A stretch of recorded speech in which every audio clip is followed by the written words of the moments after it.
ये सवाल बड़ा नहीं है। इससे भी बड़ा सवाल ये है कि लोकसभा में महिलाओं को अगर आप आरक्षण दे रहे हैं और आप ये कह रहे हैं कि 33% दलित और आदिवासी महिलाओं को हम सम्मान देंगे और उसके लिए नए लोकसभा में कार्यक्रम किया गया हो, बीजेपी की महिलाओं ने स्वागत किया हो, आपको ये सवाल पूछना चाहिए बीजेपी से कि जो अभी सूची जारी हुई है या आने वाले समय में जो सूची जारी होगी, क्या भारतीय जनता पार्टी अपने संगठन की जो महिलाएं काम कर रही हैं, क्या उन्हें 33% का स्थान देंगे?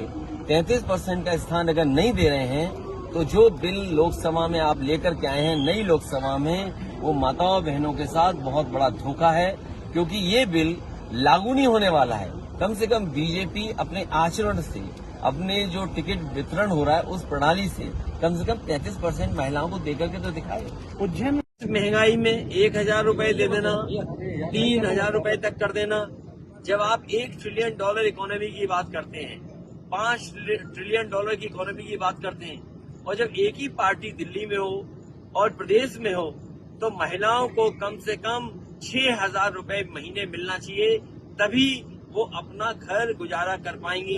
अगर महिला के हाथ में पैसा होगा तो उसको सम्मान भी मिलेगा, अपने बच्चों को पढ़ा लिखा भी लेगी, बच्चों को कपड़े भी अच्छे पहना देगी, बच्चों को खिलाने पिलाने का इंतजाम भी अच्छा कर देगी। इसलिए समाजवादी पार्टी का मानना है, उत्तर प्रदेश में हालांकि हम लोगों ने पिछले चुनाव में कहा था कि समाजवादी पेंशन महिलाओं को 3,000 की जाएगी।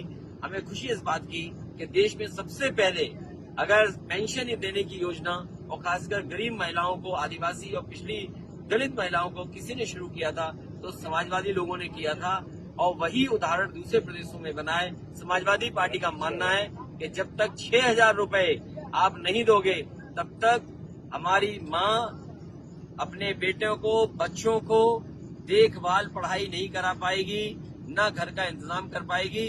इसलिए अगर कोई भी समाजवादी पेंशन देनी पड़ेगी तो 6,000 देंगे। जहां तक बिजली को लेकर के बड़े बड़े सपने दिखाए गए हैं कि हमने देश का नहीं, हो सकता है दुनिया का भी सबसे बड़ा सोलर प्लांट लगाया हो, लेकिन सोलर प्लांट लगने से नहीं सवाल है।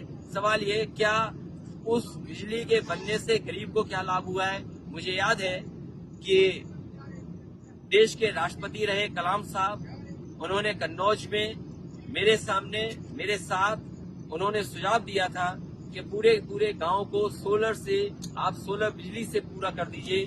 मैंने सोलर बिजली से पूरा गांव इंतजाम कर दिया था और कलाम साहब खुद आए थे उद्घाटन करने के लिए। वो आज भी उस तरह के गांव बहुत सारे बनकर के तैयार हो गए थे।